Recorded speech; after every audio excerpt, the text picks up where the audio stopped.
GPU and OpenGL are related. In fact, OpenGL as a specification uh, gained prominence because GPU as a hardware became available. Although it is possible to implement all the specification or function of OpenGL in software, it is designed to be implemented in hardware, and GPU is the hardware that implement many of the functions which are there in OpenGL. And as we all know, when something is implemented in hardware, it is more power efficient and also it is faster. So let's see how these two are correlated. OpenGL on a Linux kind of environment, we have programmed using OpenGL, so we know there is a default Linux implementation of OpenGL called Mesa 3D, and it is capable of both the things. So if say there is no graphics hardware, it will implement those OpenGL functionalities using software routines, and if there is a graphics hardware available, then if we write a OpenGL program that will implement shaders and you try to use OpenGL functionalities and features, it will appropriately design the application execution so that graphics hardware can be used. Normally, whenever we perform any kind of I/O, like with a keyboard or a mouse, if we press a key, it goes to the CPU and then it is stored in the main memory. In the case of a graphical environment where a GPU is there, the flow is slightly different. The CPU will invoke a routine that will run on a GPU, and data would be initially provided by the CPU, which will come from the RAM, but after processing by the GPU, the data, instead of going back to the main memory, will go to a special kind of memory which is called display memory. And from display memory, it is the responsibility of a display controller to render whatever is to be on the screen. So the flow is slightly different. The resultant output doesn't go back to the main memory. So OpenGL implementation can provide both kind of features or facilities, either implement OpenGL routine in software, entirely in software, or implement part in software. Again, if whatever is there in software is compiled as per the GPU, if there is a GPU available, it will, since we know the machine code of a GPU processor and a CPU processor are going to be different, so it will compile as per the GPU ISA and then executed on the GPU. Some part of that logic would be implemented, is hardware implemented into the GPU, and therefore the pipeline would be appropriately designed. So what are the different kind of GPU that are available for us to program? Well, initially GPU used to be a discrete IC. So there used to be a the architecture would be, there will be a CPU, your main memory, both way communication is possible, and then there is your GPU and there is a graphics memory, and CPU will offload some amount of processing onto the GPU for being processed, and since the function is not enough, it also requires data, so data will be appropriately routed from the main memory to the graphics memory, and after the result is again, as I said, for display kind of thing, from graphics memory the GPU hardware will directly port it to your video screen or your display screen. There are frame buffers, from there it directly goes to the video screen. So what Intel did is they provided what we call integrated they provide what we call integrated GPUs. So instead of having a two separate IC for the CPU and GPU, there is a common IC. On the same IC, there is a CPU and there is a GPU, both of which are co-located. Then this is your external graphics memory. Some amount of and there are caches as well. So in this kind of architecture, since there is a tighter integration among the CPU and the GPU hardware, it is slightly more convenient to do the transfer or invoke commands. But again, it's a since the space on a CPU processor die is limited, the number of cores or the memory interfaces which are there in an integrated kind of GPU is much lesser than. So it is lesser than what will be the case in a discrete GPU like a NVIDIA GTX series of GPU. As by uses, again there are different kind of GPUs. So it's not the case that if you want to do a machine learning or AI kind of application, you will be using GeForce series of graphics processor. Some again, it can provide parallel computing capabilities, but it is designed more for graphical kind of application than for ML or deep learning kind of application. So for NVIDIA, there are different GPUs for ML and DL kind of application like Tesla and Pascal. Workstation GPUs are again, they are designed for those graphics workstation where more computing power is only used to do complex graphical application like CAD/CAM kind of application. So there are different kind of GPU for different kind of application. That's the summary. Now let's look at the relationship between OpenGL and GPU. So before something can be drawn on a screen, it has to go through a what we call a rendering pipeline. So if you remember in OpenGL, in your display function, while the structure of a OpenGL 4. Or higher version of OpenGL, we have used OpenGL version 2 for our normal OpenGL programming, while the structure is somewhat different capability wise, but overall concept are quite similar. So in the display function, what we do, we define a primitive, so GL begin, and then a set of vertices are provided, V1, V2, V3, V4, and then GL end. So what we have done is we have provided a set of vertices and we have defined a primitive. This primitive could be say GL triangle or say GL polygon. So it's a multi edge figure. So as you can see, we provide a set of vertices. We also define how those vertices are going to be interconnected to create a three-dimensional figure. So these are the information that a programmer provide, but it is implemented in a GPU. So say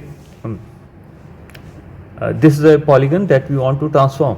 So we will be using something like a GL transform function or GL rotate x or GL rotate scale x to scale to provide in what direction it should scale or in what direction it should be. By what angle it should be rotating. So there are a set of transformations that are operated upon your vertices. These are, or we can say these are transformed. So when we transform a vertex, we get a new vertex which is transform vertex. So likewise for others. So as you can see, this same transformation has to be performed on multiple vertices. So it's a kind of parallelism that is liked by the GPU. So this is implemented using a parallel unit which is called in GPU terms, it is called a shader. So roughly you can call a shader is nothing but a thread. So you define what that shader should be, what kind of shader it is, whether it is a vertex shader or whether it's a fragment shader, or and then you will define what kind of operation to perform. So in a shader you will define that for each vertices we are going to multiply by a transformation matrix to get a new pair of vertices. So this operation will be defined in the shader, and then multiple copies, what GPU hardware will do is it will create multiple copies of this particular shader. So again, shader is nothing but a sequence of instruction like a thread, and what the GPU hardware does is it will make multiple copies of this shader unit, and they all will run on different GPU cores to simultaneously process different blocks of vertices. So say this will be vertices 1 to 100, this will operate on, and this will from 128 to say V to 256 and like. So it will partition, the GPU hardware will partition the set of vertices into multiple chunks, and it will create copy of shader to process those chunks in parallel. Same is the case for fragment shader. So this is what we call, this is known as rendering pipeline of a GPU. So from vertices it will do different kind of, it will apply a vertex shader to transform it to a set of another vertices which will be used to create a set of primitives.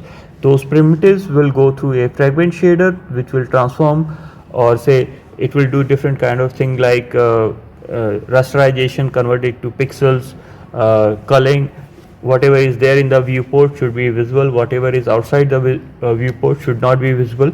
So all those algorithms will be implemented as part of your fragment shader, and then after that when we get a set of pixel, again every pixel has to have a different color.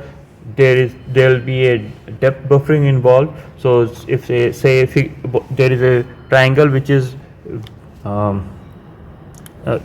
further from the camera, then the figure which is in front of the camera or nearer to the camera will occlude it.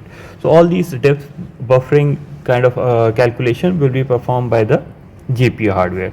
So there will be some function which will be provided by, we will be using a set of OpenGL routine to implement all these different kind of shaders. So shader is the main parallel running instruction sequence that does the processing in a GPU. This is one example where DLP is quite evident. So say I have only a figure with only 2 lines. I'll be doing this transformation calculation for only 2 pixels, 6 for 4. But say there is a very complex figure like this, then a very large number of calculation has to be performed by the graphics hardware. Now in normal CPU what will happen, this matrix multiplication will be iterated these many number of times, these many times it will be repeated, so that every vertex is transformed into a transform location. But in the case of a GPU, say this is an example of a very simple shader, this is not going to be part of it. So this is an example of a GPU shader. So this same code, multiple copies of it is going to be created, and they will operate on different blocks of vertices. So it's an example of data label parallelism. Again, this is only one example. Then say beside vertex shader there are fragment shader as well. Again they will operate on different sets of primitives which is generated by the as output of which is created after conjoining different vertices generated by the vertex shader. So this is an example of thread level parallelism. 2 different kind of thread blocks running in parallel on the GPU hardware.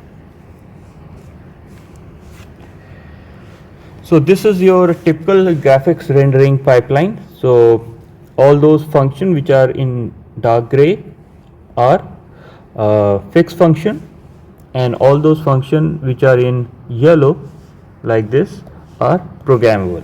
So what do you mean by this? The hardware for performing this operation is these functions would be performed by the hardware. So in the GPU there is a dedicated hardware that will do the vertex generation operation, primitive generation operation, and fragment generation operation. And this code will be written by the programmer. So it will write a vertex shader that will, again, vertex shader, a function that will do a certain kind of transformation and those kind of operation on every vertex. So if there are million vertices, every vertex has to be transformed. So this is the code that will be operated on each vertex. Similarly, and after rasterization, after we'll get pixels. So again, on every pixel a certain fragment processing has to be performed. So a typical person who is programming a GPU will write different shader for these programmable units, and the fixed function unit, the hardware for it will be provided by the GPU. And this is again what is different for a GPU kind of application. A GPU kind of application doesn't require vertex generation or primitive generation or fragment generation, or say even pixel operation. So a GPU kind of application doesn't require all these fixed hardware which is there in a GPU. So what usually the GPU will do is it will disable all these functional blocks in the GPU while a GPU kind of application is being run. That we are going to, those kind of application use what we call compute shaders, and compute shaders are implemented using a programming language on CUDA, using CUDA framework on NVIDIA architecture.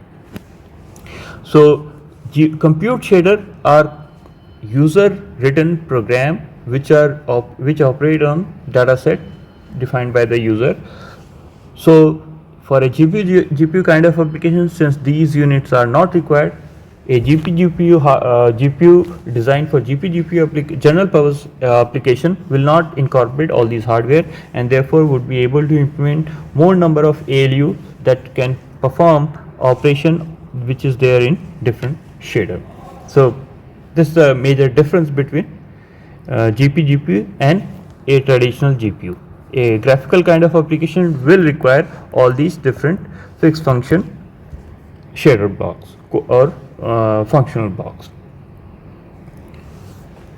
This is a typical example when a graphical application is being processed by a GPU. There will be a large number of vertices and a multiple copies of vertex shader will be running on a large number of ALU, so that parallelly they are being transformed. Similarly, those that have been transformed will be forwarded into the pipeline to a primitive shader that will take those as input, and in parallel will operate on them to convert them to different fragments. After rasterization, we will get fragments, and those fragments will be processed by the fragment shader in parallel. So as you can see, three different kind of shader. Third level parallelism is there, operating parallelly on multiple data set. Now again, now over here, if you remember, when I discussed architecture, I said that the number of execution contexts supported by a GPU is much higher than the number of processing element or ALUs. So if say the number of ALUs is 4, it won't be the case that only 4 execution contexts. An execution context is a set of registers and program counters and other associated register data that is required for processing on a processing element.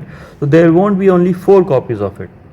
In fact, what a GPU does is it does latency heading. So what it will do is it will have multiple execution contexts enabled per ALU. So instead of say only 4, where the number of ALU is 4, then instead of having only 4 execution contexts, it will have something like 32 execution contexts per ALU. Per ALU, 32 execution contexts. So the total number of execution contexts active at a certain point is 4 into 32. So this way, the moment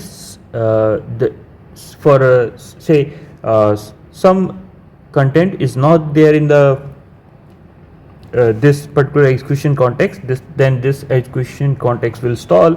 In that case, the hardware, what it will do is it will simply make a switch to the next execution context. Say somewhere over here again the threads get stalled, it will switch on to the next execution context. Switching of context is something, or context switching is something which is also there in the case of a software multi-threading kind of environment, but over there is a considerable penalty in whenever context switching is involved, because what context switching require is all the content of different registers,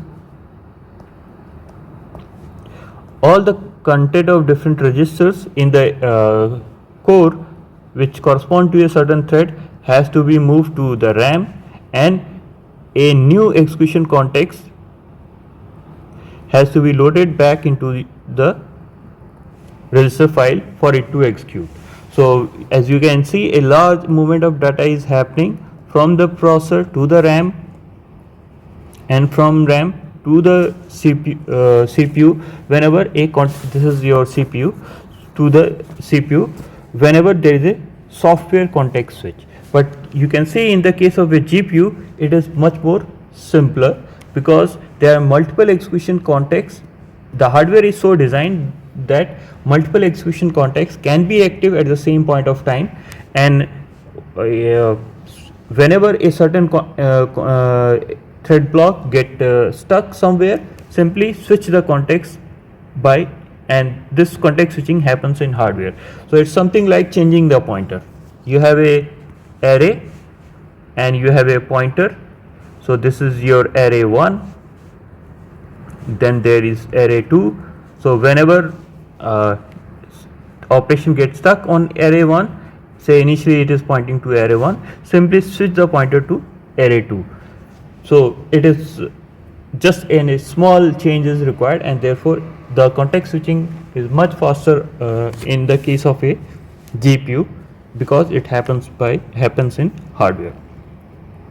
So every fragment would not be only say all these shaders would not be operating on only a single block of code per ALU. It will have multiple execution contexts per ALU, and therefore that provide you the very large amount of parallelism in the case of a GPU.